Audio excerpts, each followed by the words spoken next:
Hello everyone, नमस्कार। Online विद्याधन में आप सभी का स्वागत है। आज हम बात करने वाले हैं ओपन एजुकेशनल रिसोर्सेज के बारे में, जिसे शॉर्ट फॉर्म में OER के नाम से भी जाना जाता है। और ये जो कंटेंट है एम एजुकेशन या बी एजुकेशन के सिलेबस में आपको देखने को मिलेगा, और यहाँ तक कि जितने भी टीचिंग एग्ज़ाम होते हैं वहाँ पर भी आपको देखने को मिलेगा। और यहाँ ये कब शुरू किया गया, इसके क्या उद्देश्य हैं, इंपॉर्टेंट पॉइंट्स को हम बहुत ही कम समय में इसको कवर करेंगे। और ये वीडियो अगर आपने देख लिया तो पूरा सिलेबस आपका, पूरा कंटेंट या पूरा टॉपिक कवर हो जाएगा, कहीं और भटकने की फिर आवश्यकता नहीं है। चलिए फिर शुरू करते हैं। OER को ओपन एजुकेशनल रिसोर्सेज के नाम से जानते हैं, जिसका फुल फॉर्म हो गया, और हिंदी में से कहते हैं मुक्त शैक्षिक संसाधन।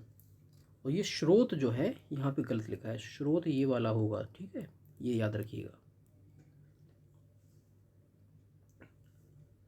इसके बाद हम बात करते हैं जो अध्ययन, अध्यापन और शोध हेतु पब्लिक डोमेन में उपलब्ध है।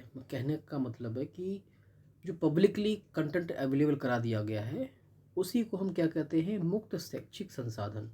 जिसे कोई भी पढ़ सकता है, कोई भी उसका यूज़ कर सकता है बगैर किसी लाइसेंस के। लाइसेंस की आवश्यकता नहीं है, उस पर कोई कॉपीराइट क्लेम नहीं आएगा। वो जो है ओपन एजुकेशनल रिसोर्सेज में माना जाता है। अर्थात लाइसेंस मुक्त, जैसे कि मैंने अभी आपको बताया, जैसे कि PDF हो गया, चित्र हो गया, वीडियो हो गया, पाठ्य पुस्तक हो गई, या कोई सॉफ्टवेयर हो गया, एप्लीकेशन हो गई। जैसे कि मेरा एप्लीकेशन है ऑनलाइन विद्याधन, एक तरीके का ओपन एजुकेशनल रिसोर्सेज ही है। अगर आप फ्री ऑफ कॉस्ट पढ़ना चाहते हैं तो सबसे पहले जाके ऑनलाइन विद्याधन ऐप को डाउनलोड कर लीजिएगा, जिसका लिंक मैंने नीचे भी दिया है डिस्क्रिप्शन में। और आप गूगल प्ले स्टोर पर जैसे ही सर्च करेंगे ऑनलाइन विद्याधन, जो मैंने लोगो आपने हमारा देखा ही है, वहाँ पर जाके आप उसको क्लिक कर लीजिएगा, आपको हमारा एप्लीकेशन मिल जाएगा। सैकड़ों की संख्या में वीडियोस पड़े हैं फ्री ऑफ कॉस्ट, उसका लाभ लीजिए। चलिए, मुक्त शैक्षिक स्रोत के अंतर्गत आने वाली जो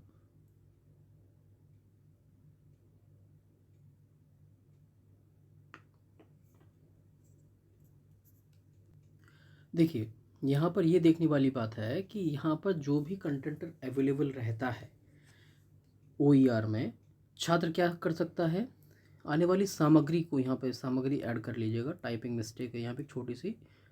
आने वाली सामग्री को छात्र ज्यों का त्यों जैसा है वैसा है ही उसको यूज़ कर सकता है।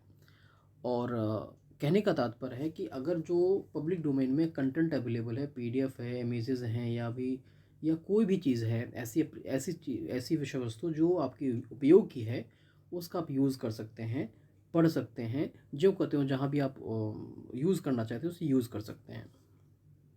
इसके बाद हम बात करते हैं कि OER की सहायता से शिक्षक ICT का अनुप्रयोग कर शिक्षण को प्रभावशाली तरीके से अपने छात्रों तक पहुंचा सकता है। मान के चलिए, आपको कुछ पढ़ाना है किसी बच्चे को, कुछ इमेजेस के बारे में बताना है, या नदियों के बारे में बताना है, तो आप देखेंगे गूगल पे बहुत सारा कंटेंट अवेलेबल होता है, लेकिन सब कुछ फ्री ऑफ कॉस्ट नहीं होता।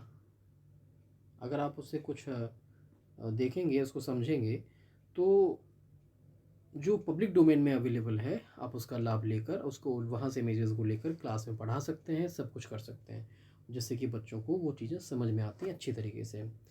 विश्व में सर्वप्रथम मुक्त शैक्षिक संसाधन सम्मेलन पेरिस में 20 से 22 जून 2012 में हुआ। इसका आयोजन यूनेस्को के द्वारा, जिसे United Nations Educational, Scientific and Cultural Organization के नाम से जाना जाता है। और इसका क्या उद्देश्य था, जो सम्मेलन हुआ, कि OER को बढ़ाया जाए, इस पर इतना काम किया जाए कि बच्चों तक ये पहुंच सके, शिक्षकों तक ये पहुंच सके, या मान के चलिए वो शिक्षक या छात्र भी नहीं हैं, वो नॉर्मल कोई व्यापारी है या कोई भी व्यक्ति है, तो अगर उसको कुछ वो सर्च कर रहा है तो सब कुछ इतना उसको मिले पब्लिक डोमेन में कि किसी भी कंसेप्ट को समझ सके, और उसमें सत्यता हो, सबसे बड़ी बात। मुक्त शैक्षिक संसाधनों के कुछ लाभ और हानियाँ हैं, जैसे कि मैंने अभी बात करी है। तकनीकी वृद्धि से शैक्षिक संसाधन की पहुंच बढ़ गई है, सभी आयु वर्ग के छात्र अधिगम सामग्री प्राप्त करने में सक्षम हो गए हैं। शिक्षक अपने शिक्षण अधिगम प्रक्रिया को प्रभावशाली बनाने के लिए OER का प्रयोग करके शिक्षण को गुणवत्तापूर्ण बना रहा है। OER किसी भी समय कहीं पर भी अवेलेबल है और शिक्षक या अन्य कोई भी व्यक्ति पब्लिक डोमेन से मुक्त OER को प्राप्त कर सकता है। जो कॉपीराइट के मुद्दे हैं वो OER के सबसे बड़ी हानि है। OER के नियम बड़े ही पेचीदा होने की वजह से सभी लोग इसका लाभ नहीं ले पाते। OER की गुणवत्ता कैसी है इसकी पहचान कर पाना मुश्किल है, जो कि मैंने अभी बोला। पब्लिक डोमेन में क्या पड़ा है ये आप नहीं कह सकते, कितनी उसमें सत्यता है ये आप नहीं समझ सकते। इसीलिए ज़रूरी है कि आप ऐसे डोमेन से कंटेंट को प्राप्त करें जो वैलिड हो, जैसे कि ज्ञान कोर्स हो गया। यूट्यूब पर भी बहुत सारा कंटेंट अवेलेबल है, पर उसमें सत्यता कितनी है इस पर भी थोड़ा बुद्धिमत्तापूर्ण तरीके से हमें सोच कर ही उसका लाभ लेना चाहिए। टेलीग्राम एक ऐसा सोशल मीडिया एप्लीकेशन मैंने इसमें डाला है जिसमें बहुत सारे एजुकेशनल चैनल बनाए जाते हैं, वो भी एक तरीके का माध्यम हो सकता है, इसलिए मैंने यहाँ पर इसको टेलीग्राम को भी इसमें ऐड किया है। वैसे एक सोशल मीडिया प्लेटफॉर्म है टेलीग्राम, याद रखिएगा। टेलीग्राम एक सोशल मीडिया प्लेटफॉर्म है, OER में नहीं आता, पर इतना ये मान के चलिए कि टेलीग्राम भी एक माध्यम है। इसलिए क्योंकि एजुकेशनल चैनल बनाए जाते हैं, जैसे कि हम एजुकेशन से जुड़े हैं तो एजुकेशन के बारे में जानकारी है, तो और भी ऐसे प्लेटफॉर्म हैं जहाँ से मान के चलिए निवेश से संबंधित भी बहुत सारे चैनल बनाए जाते हैं टेलीग्राम पे, तो वहाँ से भी आप जो है इसकी नॉलेज को प्राप्त कर सकते हैं। पर विश्वास किस पे करना है? अपनी बुद्धिमत्ता पे। बुद्धिमत्ता का प्रयोग करते हुए ही हमें OER का प्रयोग करना चाहिए। तो चलिए अंत में हम बात करते हैं ऑनलाइन विद्याधन ऐप के बारे में। अगर आप हमारे ऐप को डाउनलोड करते हैं तो आपको सैकड़ों की संख्या में हम वीडियोज़ जो फ्री ऑफ कॉस्ट हैं वो भी देखने को मिल जाएंगे। अगर आप टीचिंग एग्ज़ाम की प्रिपरेशन कर रहे हैं तो उसका पैडागॉजिकल पार्ट हम आपको तैयार करवाएंगे अपने ऑनलाइन विद्याधन ऐप पर।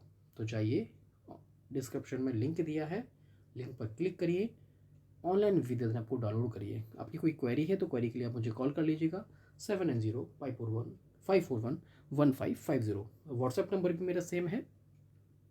तो मिलते हैं अगले वीडियो में, तब तक के लिए नमस्कार, शुभ रात्रि।